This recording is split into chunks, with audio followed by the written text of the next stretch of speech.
Press the gear icon to open Settings. It's located on the top right corner.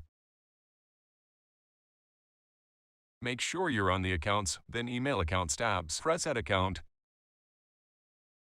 Now enter your email and press Continue. Enter your email again, then your password. Now go through the rest and choose what you want. Or you can follow what I chose.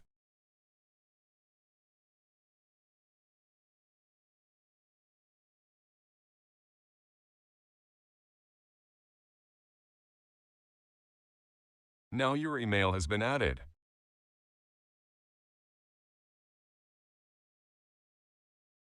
I hope this video was able to help you. If you have further questions about this topic or another, please don't hesitate to comment them below.